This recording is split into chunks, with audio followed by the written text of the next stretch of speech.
Rosa Martinez had never imagined her life would come to this moment. Standing outside Children's Medical Center at 6 in the morning, she held an old guitar that belonged to her late father. Her hands were shaking, not from the cold morning air, but from pure fear. Inside that big white building, her 8-year-old daughter, Isabella, was sleeping in a hospital bed, hooked up to machines that beeped every few seconds. The doctors had explained everything 3 weeks ago, but Rosa still couldn't fully understand it all. Isabella's heart had a problem, something about the walls being too thin and a hole that shouldn't be there. The surgery could fix it, they said, but it would cost more money than Rosa had ever seen in her entire life. $55,000. To Rosa, who cleaned office buildings at night for minimum wage, it might as well have been $55 million. She remembered that terrible day when Isabella collapsed during recess at school. The phone call came while Rosa was mopping floors on the 3rd floor of an office building downtown. The school nurse's voice was calm but urgent. "Mrs. Martinez, you need to come to the hospital right away. Isabella had an episode, and she's been taken to the emergency room. Rosa had dropped everything. Her supervisor wasn't happy, but Rosa didn't care." She ran to her old car, a beaten-up Honda that made strange noises but somehow still worked, and drove faster than she ever had before.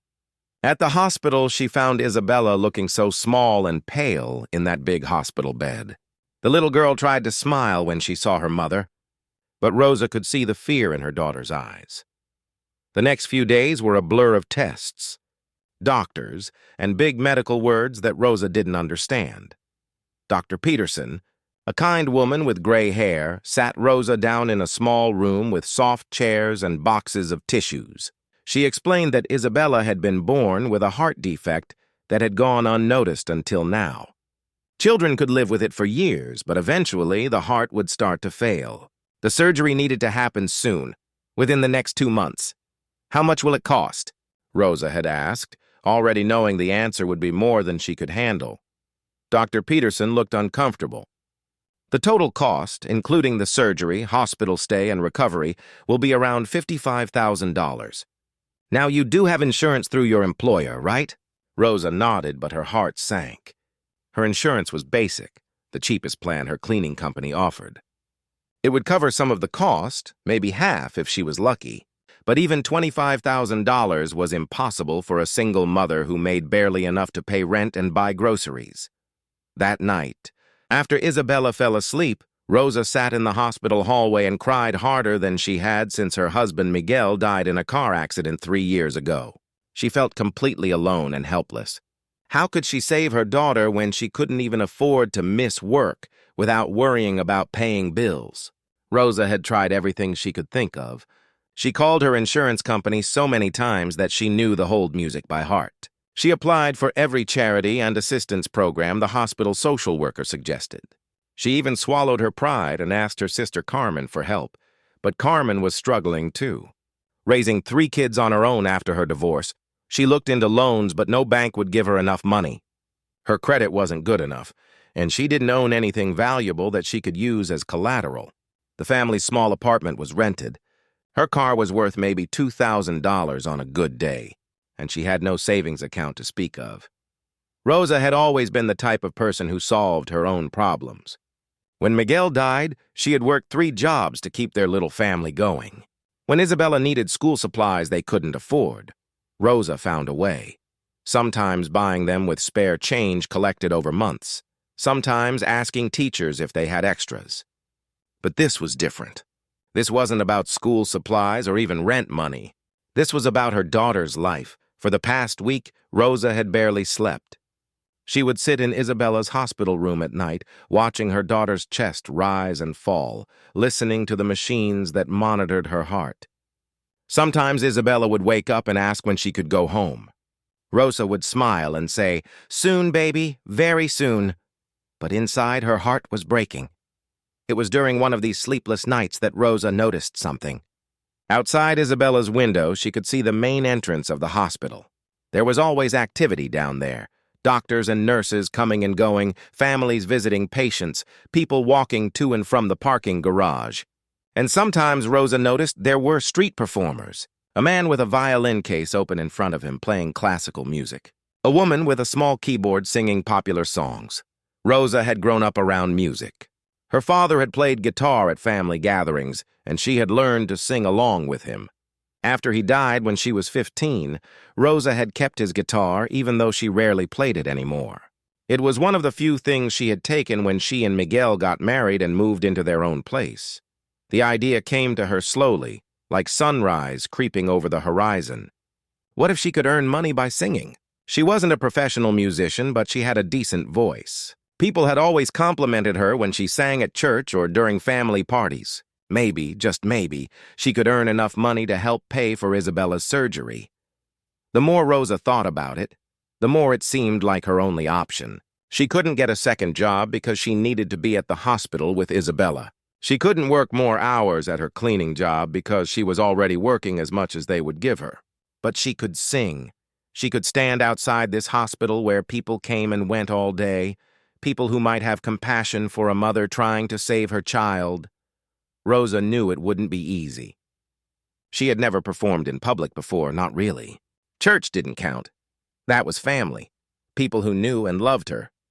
This would be strangers, people who might ignore her or think she was just another person asking for money.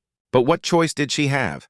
So here she was, at 6 in the morning, holding her father's guitar and trying to find the courage to start. She had made a sign the night before, writing carefully on a piece of cardboard she found behind the hospital. "Singing for my daughter's heart surgery," it said. "Every dollar helps save Isabella." She had drawn a small heart next to her daughter's name. Rosa looked up at the window of Isabella's room on the 4th floor. Her daughter was still sleeping, unaware that her mother was about to do something that scared her more than anything she had ever done. But love makes people brave, and Rosa loved Isabella more than she loved herself. She opened the guitar case, placed the cardboard sign in front of it, and took a deep breath. The morning air was cool, and there weren't many people around yet, but that was okay. She needed to practice, to find her voice, to prepare for the day ahead. Rosa closed her eyes and thought about Isabella. Her laugh, her smile, the way she hugged Rosa so tight when she was scared. Then she began to sing a lullaby she had sung to Isabella since she was a baby, the same lullaby her own mother had sung to her. Her voice was shaky at first, but as she continued, it grew stronger and clearer. A few early morning joggers passed by, and one of them slowed down to listen. Rosa's heart pounded, but she kept singing. This was just the beginning, and she had no idea how much her life was about to change. Rosa's hands were trembling so badly that she could barely hold the guitar pick. It was now 10 in the morning, and the area outside the hospital was getting busier.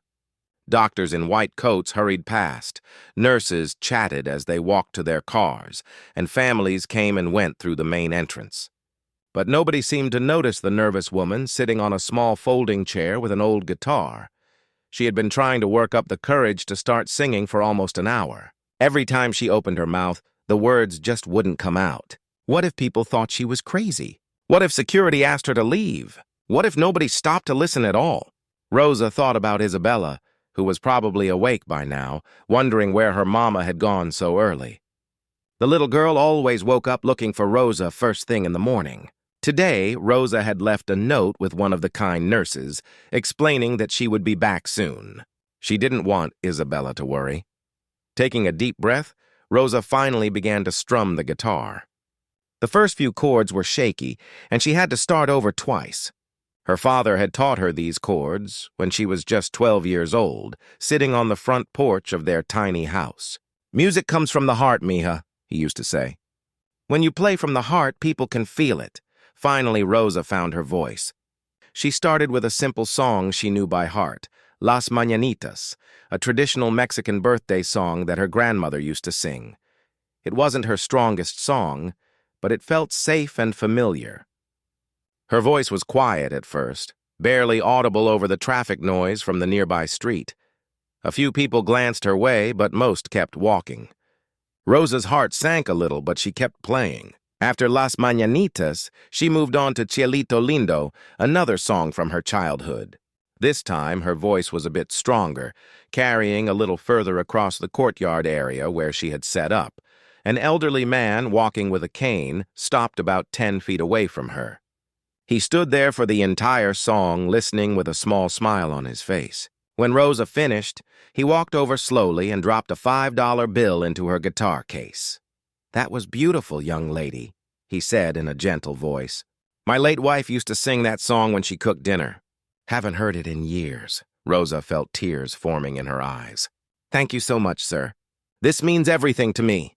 The man nodded and walked away, but his simple act of kindness gave Rosa the courage she needed. She straightened her shoulders and began to sing louder, putting more emotion into her voice. For the next song, Rosa chose something different. She sang "You Are My Sunshine," but she sang it in Spanish and English, switching between languages the way she did when talking to Isabella.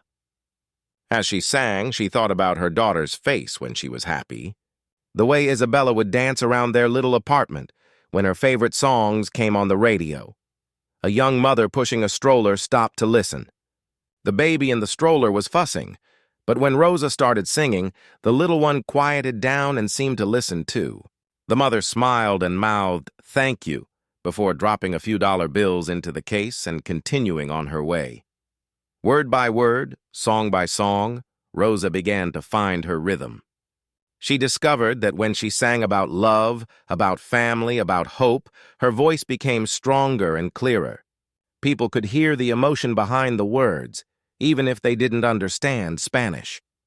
Around noon, a nurse who had just finished her shift stopped to listen. Rosa was singing a lullaby she had written herself, something she hummed to Isabella during the scary nights when her daughter couldn't sleep because of her heart condition. The words talked about brave little birds who could fly even with broken wings, about mothers who would catch their babies if they fell. The nurse, whose name tag read Patricia, stood there with tears streaming down her face. When the song ended, she approached Rosa. "Excuse me?" Patricia said softly. "I work here at the hospital. I couldn't help but notice your sign. Is your daughter a patient here?" Rosa nodded, suddenly feeling embarrassed. "Yes, she's on the 4th floor. Isabella Martinez. She needs heart surgery, but we don't have enough money even with insurance." Patricia's expression grew even more sympathetic. "I know Dr. Peterson. She's mentioned Isabella before. You're doing something incredibly brave here." Patricia reached into her purse and pulled out a $20 bill. "I don't have much, but I want to help. And I want you to know that what you're doing, this takes real courage. I've been a nurse for 15 years and I've seen a lot of families go through tough times. But I've never seen a mother do something like this." Rosa couldn't stop the tears now. "I don't know what else to do. I've tried everything. This is all I have left." Patricia squeezed Rosa's shoulder gently. "Keep singing, honey. You have a beautiful voice and people can hear the love in it. That's rare in this world." As Patricia walked away, Rosa felt something shift inside her. This wasn't just about the money anymore, though every dollar certainly mattered. This was about connecting with people, about sharing her story and Isabella's story with the world. She was learning that her voice could touch people's hearts in ways she never imagined. The afternoon brought more listeners. A businessman hurrying to his car stopped when he heard Rosa singing "My Girl" in both English and Spanish. He listened to the whole song, then walked over and put a $10 bill in the case without saying a word, but with a nod that said he understood. A group of teenagers on their way to visit someone in the hospital gathered around when Rosa sang a Spanish version of "Stand By Me." They stayed for 3 songs, and when they left, they had emptied their pockets of spare change. It wasn't much money, but their smiles and encouragement meant everything to Rosa. By late afternoon, Rosa's voice was getting tired, but she had collected almost $60. It was more money than she had ever earned in a single day from anything other than her regular job. But more importantly, she had discovered something about herself. She could do this. She could stand up in front of strangers and share her heart through music. As the sun began to set, Rosa packed up her guitar and counted the money one more time. $63.47. It wasn't much compared to the $55,000 she needed, but it was a start. It was proof that her crazy idea might actually work. Before going back inside to see Isabella, Rosa stopped at the hospital gift shop and bought her daughter a small stuffed bear with the money she had earned. It cost $12, which left her with about $51 for the surgery fund. But seeing Isabella's face light up when she saw the bear would be worth it. When Rosa walked into Isabella's room, her daughter was sitting up in bed looking much more alert than she had in days. "Mama, where have you been? I missed you!" Isabella reached out for a hug. Rosa hugged her daughter tight, breathing in the sweet smell of her hair. "I was working on a surprise, baby. A way to help us pay for your surgery." Isabella's eyes widened. "Really? What kind of surprise?" Rosa pulled out the little bear and watched as Isabella's face broke into the biggest smile she had seen in weeks. "And that's not all," Rosa said. "Tomorrow, Mama's going to sing for you, right outside this window where you can hear me if you want to." Isabella clapped her hands together. "You're going to sing? Like at church?" "Yes, baby. Like at church, but for everyone who walks by. To help us raise money for your surgery." Isabella hugged the bear tight. "Will you sing my favorite lullaby? The one about the brave little bird." Rosa kissed her daughter's forehead. "I'll sing that one first, just for you." That night, as Isabella slept peacefully next to her new bear, Rosa sat by the window looking down at the spot where she had spent her day. Tomorrow she would be back there, singing her heart out for her daughter. And somehow, despite all the fear and uncertainty, Rosa felt hopeful for the first time in weeks. By Rosa's 5th day of singing outside the hospital, something remarkable was starting to happen. Word was spreading among the hospital staff about the woman with the beautiful voice who sang for her sick daughter. Nurses would time their breaks to walk past Rosa's little spot near the main entrance. Doctors would slow down their hurried pace just to listen to a song or two before heading into surgery. Rosa had developed a routine now. She would arrive each morning at 8 o'clock, after spending an hour with Isabella helping her eat breakfast and watching cartoons together. The little girl was getting stronger each day, but the doctors reminded Rosa that time was still important. The surgery needed to happen within the next month, and they were still far from having enough money. On this particular Wednesday morning, Rosa had collected almost $400 over the past 4 days. It felt like a miracle to her, but she knew she needed so much more. Still, every single dollar gave her hope, and every person who stopped to listen reminded her that she wasn't fighting this battle alone. Dr. Jennifer Walsh was having one of the hardest days of her career. She had just lost a patient, a young boy not much older than Isabella, and she was walking to her car feeling completely drained. As a heart surgeon, Dr. Walsh had learned to deal with loss, but it never got easier. She was thinking about calling her own daughter when she heard something that made her stop in her tracks. A woman's voice was singing a song that Dr. Walsh had never heard before, but the melody was hauntingly beautiful. The words were in Spanish, but somehow Dr. Walsh understood the emotion behind them. She found herself walking toward the sound, drawn by something she couldn't quite explain.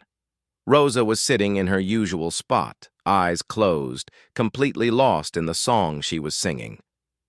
It was the lullaby she had written for Isabella, the one about the brave little bird learning to fly.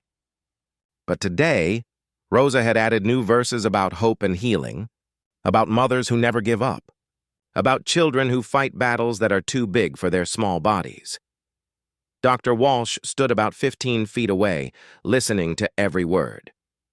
She could see Rosa's cardboard sign propped against the guitar case, and she could see the small pile of bills and coins that people had left throughout the day. But more than that, she could see the pure love and desperation in Rosa's performance. This wasn't just a woman asking for money. This was a mother pouring her entire soul into saving her child. When the song ended, Rosa opened her eyes and saw Dr. Walsh standing there. Rosa recognized her immediately. She was one of Isabella's doctors, the heart surgeon who would be performing the operation. "Dr. Walsh," Rosa said, quickly standing up. "Is everything okay? Is Isabella all right?" Dr. Walsh smiled gently. "Isabella is fine. I was just walking to my car when I heard you singing that song. Did you write it yourself?" Rosa nodded, suddenly feeling embarrassed. "Yes, I wrote it for Isabella. When she has trouble sleeping because of her heart, I sing it to her. It helps her feel brave." "It's beautiful," Dr. Walsh said softly. "Absolutely beautiful. And you have an incredible voice." Rosa looked down at her feet. "Thank you. I know this might seem crazy what I'm doing out here, But I didn't know what else to try. Dr. Walsh shook her head. It's not crazy at all. It's one of the most loving things I've ever seen a parent do. She paused for a moment, then asked, would it be okay if I recorded you singing that song? Just on my phone? I promise I won't do anything with it without asking you first. Rosa was surprised by the request, but something about Dr. Walsh made her feel safe. I suppose that would be okay. But why would you want to record it? I've been a doctor for 20 years, Dr. Walsh explained. I've seen thousands of families go through difficult times, but I've never seen anything quite like this. The love in your voice, the strength you're showing, I think other people should hear it. Maybe it could help you raise more money for Isabella's surgery. Rosa felt her heart racing. She had never been recorded before, not like this. But if it could help Isabella, she was willing to try anything. Okay, Rosa said quietly. But can I practice it once first? I want to make sure I get it right. Dr. Walsh nodded and stepped back a little. Rosa took a deep breath, closed her eyes, and began to sing. This time, she put everything she had into the performance. She sang about Isabella's brave little heart, about the fear that kept Rosa awake at night, about the hope that kept her going each day. She sang about all the people who had stopped to listen, who had shared their own stories of love and loss. Dr. Walsh felt tears streaming down her face as she listened. This wasn't just a song, it was a prayer, a love letter, a battle cry, all rolled into one. When Rosa finished, Dr. Walsh was quiet for a long moment. That was perfect, Dr. Walsh finally said. Would you mind if I sang it one more time while I record? Rosa nodded and sang the song again, this time looking directly at the camera on Dr. Walsh's phone. She sang as if she was singing directly to Isabella, as if her daughter could hear every word from her hospital room 4 floors above. When it was over, Dr. Walsh showed Rosa the video. It was only 3 minutes long, but Rosa could see the emotion in her own face, could hear the power in her own voice. For the first time, she understood what other people heard when she sang. What will you do with it? Rosa asked. Well, if it's okay with you, I'd like to share it on my social media accounts. I have some friends who work at local news stations, and I think they would be interested in your story. But only if you're comfortable with that. Rosa thought about it for a moment. The idea of strangers seeing her sing was scary, but the idea of Isabella not getting her surgery was even scarier. Yes, Rosa said firmly. If it can help Isabella, then yes. Please share it, Dr. Walsh smiled. I'll post it tonight when I get home. And Rosa? What you're doing here, the courage you're showing, Isabella is lucky to have you as a mother. After Dr. Walsh left, Rosa continued singing for the rest of the afternoon. She made another $48, bringing her daily total to $48. But more importantly, she felt like something big was about to happen. She couldn't explain it, but there was an energy in the air that felt different from the previous days. That evening, while Isabella was sleeping, Rosa sat by the window looking down at the spot where she had been singing. She thought about Dr. Walsh in the video, wondering if anyone would actually see it. Rosa had never used social media much. She had a Facebook account that she rarely checked, mainly to see photos of her cousin's children who lived in Mexico. What Rosa didn't know was that Dr. Walsh was at home at that very moment, writing a caption for the video that would change everything. Dr. Walsh had over 3,000 followers on her Facebook page, including many doctors, nurses, and people in the medical community.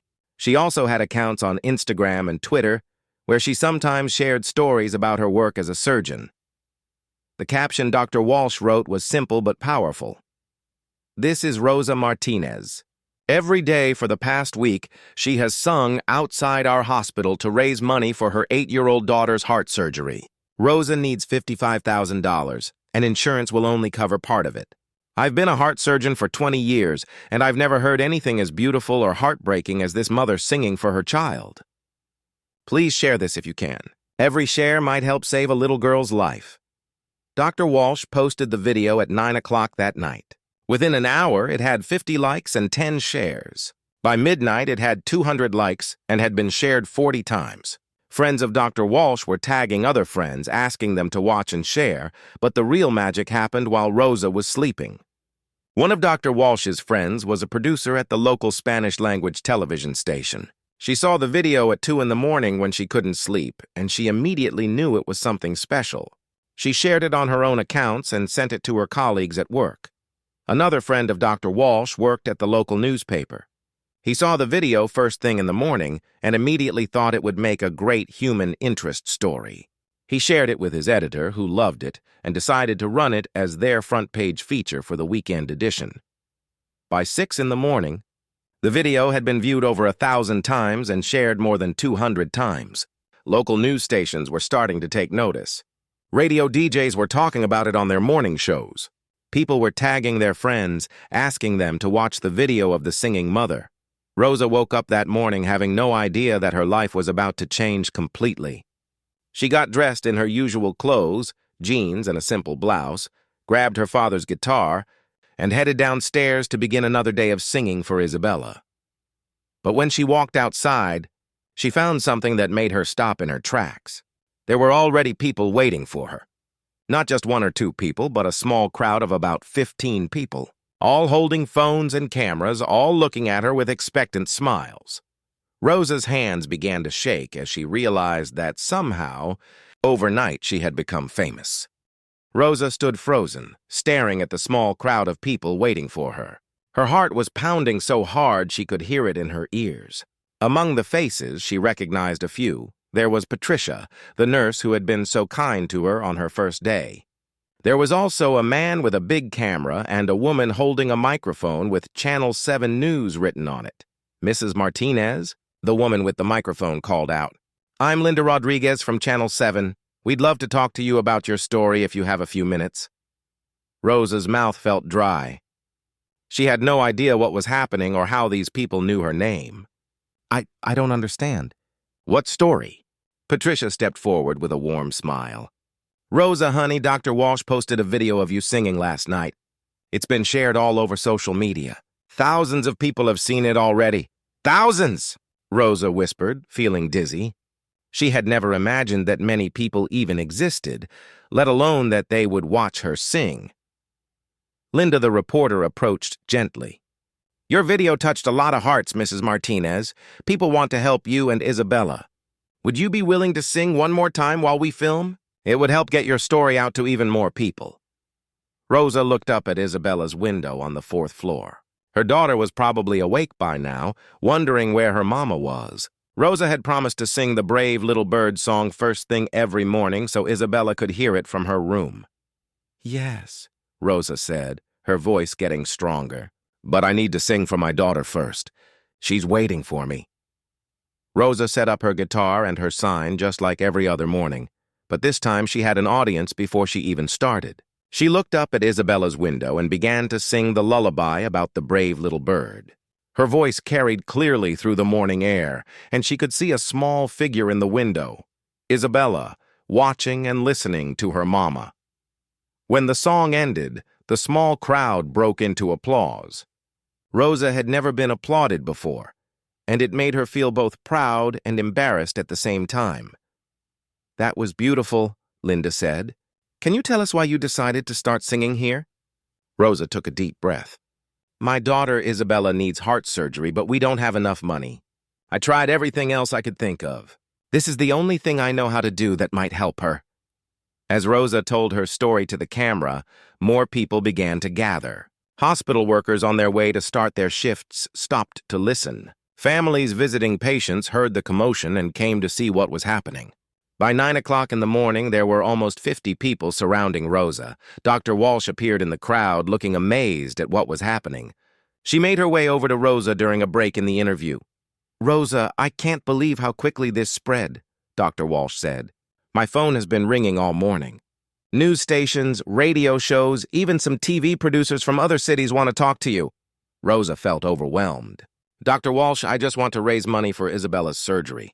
I don't know anything about TV or radio." "You don't need to know anything," Dr. Walsh assured her. "Just keep being yourself. People can see how much you love Isabella, and that's what's touching their hearts."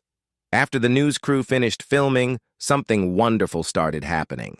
People weren't just watching Rosa sing, they were joining her. A man named Carlos, who worked in the hospital maintenance department, brought his own guitar and asked if he could play along. A young woman named Lupita, who was visiting her grandmother in the hospital, had a beautiful voice and asked if she could sing backup vocals. Soon, Rosa's solo performance had turned into an impromptu concert. Other musicians who had heard about Rosa on the radio started showing up with their instruments. A mariachi band that had been playing at a wedding the night before came by still wearing their formal outfits and joined in for several songs. The hospital administration was initially worried about the growing crowd, but when they saw how positive and peaceful everything was, they decided to embrace it. The hospital's security guards helped direct traffic and made sure everyone stayed safe. Some nurses brought out folding chairs for elderly visitors who wanted to stay and listen. By noon, the crowd had grown to over 200 people. Local food trucks heard about the gathering and drove over to feed the musicians and supporters. A local radio station set up a booth and was broadcasting live from the hospital parking lot. Signs started appearing in the crowd: "We love Isabella," and "Rosa's voice, Isabella's hope," and "Music heals hearts." But the most amazing thing was the donations. People weren't just dropping coins and small bills into Rosa's guitar case anymore. They were bringing envelopes full of money, checks written out to the hospital for Isabella's surgery fund, and cash collected from their workplaces and churches. A group of teachers from Isabella's school arrived with a giant cardboard check for $800 that they had raised by asking every teacher in the district to contribute. Isabella's own teacher, Mrs. Fernandez, had tears in her eyes as she hugged Rosa. "Isabella talks about you every day," Mrs. Fernandez said. "She tells everyone how brave her mama is. Now we can all see what she means." The owner of a local Mexican restaurant showed up with free lunch for everyone and handed Rosa an envelope containing $2,000, all the money from his restaurant's tip jar for the past month, plus contributions from his employees. "My own daughter had surgery here 3 years ago," he explained to Rosa. "This community helped us then, and now we help you." As the afternoon went on, the story continued to spread online. Someone had created a GoFundMe page for Isabella's surgery, and donations were pouring in from people all over the country who had seen the news coverage or the original video. The fund had already raised over $15,000, and the number kept climbing every hour. Rosa tried to keep singing, but she was so emotional that she could barely get through a song without crying. Happy tears, grateful tears, overwhelmed tears. She had never felt so much love from so many strangers. Around 3 o'clock, a black car pulled up, and out stepped a woman in an expensive suit. She walked directly to Rosa, who was taking a break between songs. "Mrs. Martinez, my name is Angela Vega, and I'm a talent agent from Los Angeles. I drove down here as soon as I saw your video. I'd like to talk to you about some opportunities that could help you raise even more money for Isabella." Rosa looked confused. "Opportunities? Record deals, concert bookings, television appearances," Angela explained. "Your story and your voice have touched millions of people already. With the right representation, we could turn this into something that not only pays for Isabella's surgery, but helps other families in similar situations." Rosa felt dizzy again. "Millions of people?" Angela nodded. "The video has been viewed over 2 million times in the past 18 hours. It's been shared on Facebook, Twitter, Instagram, TikTok, everywhere. You're going viral, Mrs. Martinez." Before Rosa could respond, she heard a familiar voice calling her name. She turned around and saw Isabella being pushed in a wheelchair by one of the nurses. Dr. Walsh was walking beside them, smiling. "The doctor said I could come outside for a little while," Isabella said, her face glowing with excitement. "Mama, there are so many people here. Are they all here because of your singing?" Rosa knelt down next to the wheelchair and hugged her daughter tight. "Yes, baby.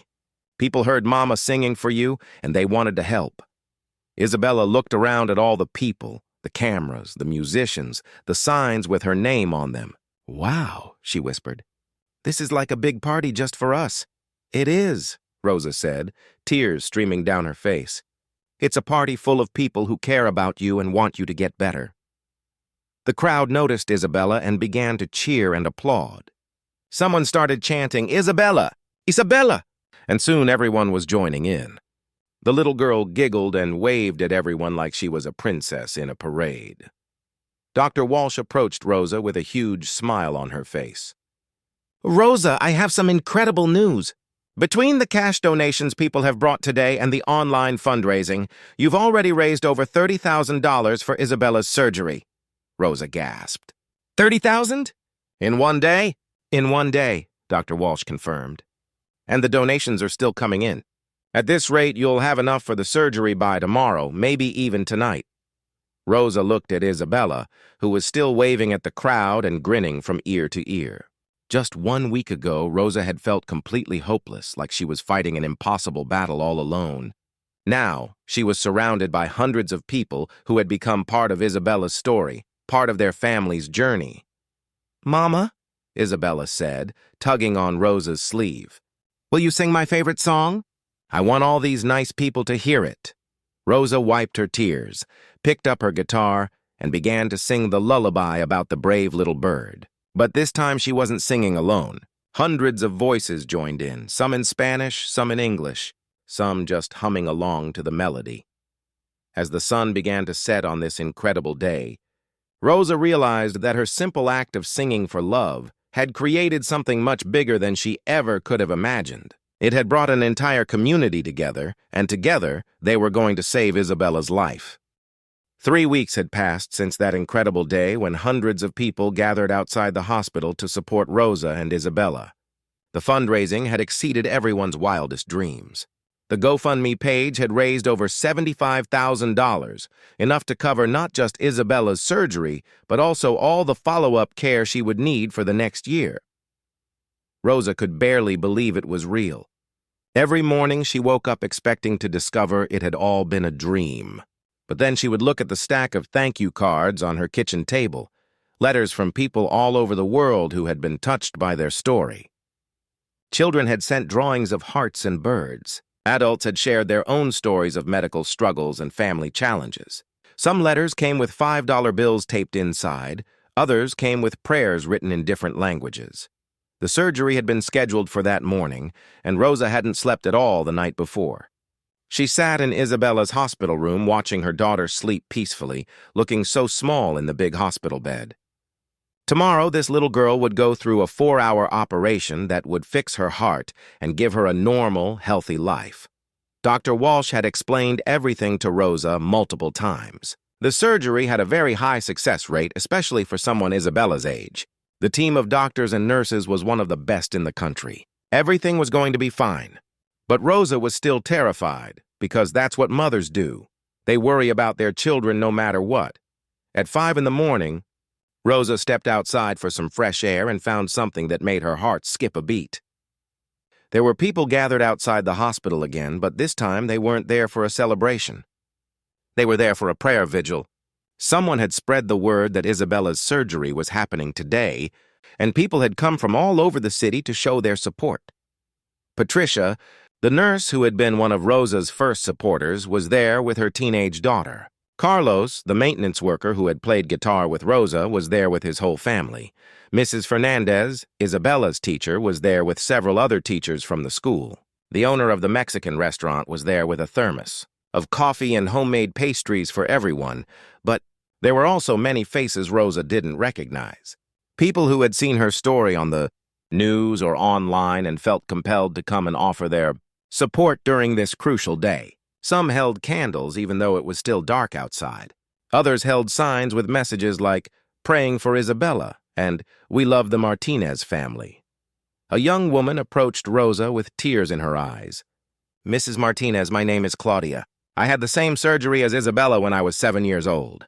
That was 15 years ago, and I'm perfectly healthy now. I wanted to be here to tell you that everything is going to be okay." Rosa hugged Claudia tightly, feeling some of her fear melt away. "Thank you for coming. Thank you for giving me hope." As the sun rose, more people arrived. Local news crews set up their cameras, but they kept them at a respectful distance. This wasn't about getting a story anymore. This was about a community coming together to support one of their own. At 7 o'clock, it was time to take Isabella to the operating room. Rosa walked beside the gurney, holding her daughter's hand as the nurses wheeled her down the long hospital corridor. Isabella was surprisingly calm, probably because of the medicine they had given her to help her relax. "Mama," Isabella said in a sleepy voice, "will you sing to me when I wake up?" "Of course, baby," Rosa said, her voice cracking with emotion. "I'll sing every song you want to hear." "Will all those people still be outside when I wake up?" Rosa looked out the window and saw that the crowd had grown even larger. "I think some of them will be, baby." "They love you very much," Isabella smiled. "I love them too. They helped save my life, didn't they?" Rosa couldn't speak, so she just nodded and squeezed her daughter's hand. At the doors to the operating room, Rosa had to say goodbye. She kissed Isabella's forehead and whispered, "I'll be right here waiting for you, my brave little bird." The next 4 hours were the longest of Rosa's life. She sat in the waiting room with Dr. Walsh, who had cleared her schedule to stay with Rosa during the surgery. The waiting room filled up with people who had come to offer support: hospital staff members, people from the vigil outside, and even some strangers who had driven from other cities just to be there. Angela, the talent agent from Los Angeles, had flown back in for the surgery. She sat next to Rosa and talked quietly about the future. "Rosa, I've been in this business for 20 years, and I've never seen anything like the response to your story," Angela said. "Record labels are calling me every day. Concert venues want to book you. Television producers want to feature you on their shows. But I want you to know that none of this has to happen unless you want it to." Rosa appreciated Angela's honesty. "I don't know what I want yet. Right now, I just want Isabella to be okay." "Of course," Angela said. "But when you're ready, we can do something really special. We can use your platform to help other families who are going through what you went through. We can create a foundation, organize benefit concerts, maybe even get some laws changed to help families afford medical care." Rosa had been thinking about this too.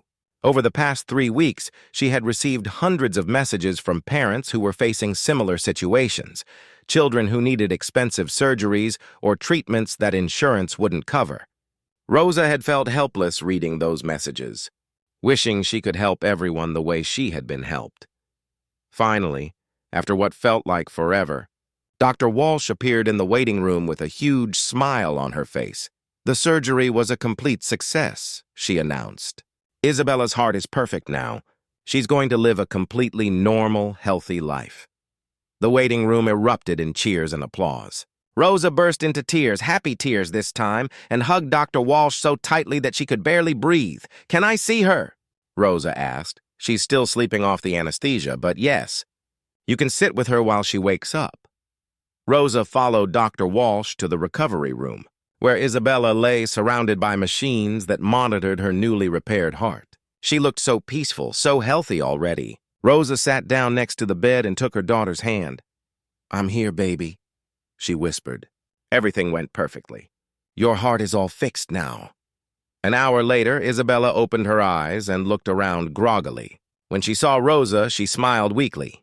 "Hi, Mama. Did they fix my heart?" "Yes, baby." "Your heart is perfect now." Isabella tried to sit up but was still too sleepy. "Can I hear you sing?" "I missed your voice." Rosa began to sing the lullaby about the brave little bird, but this time the words had a different meaning. The little bird had learned to fly properly now. The little bird was healed and strong and ready to soar. 2 days later, Isabella was strong enough to sit up in bed and look out the window. The vigil outside had turned into an ongoing celebration.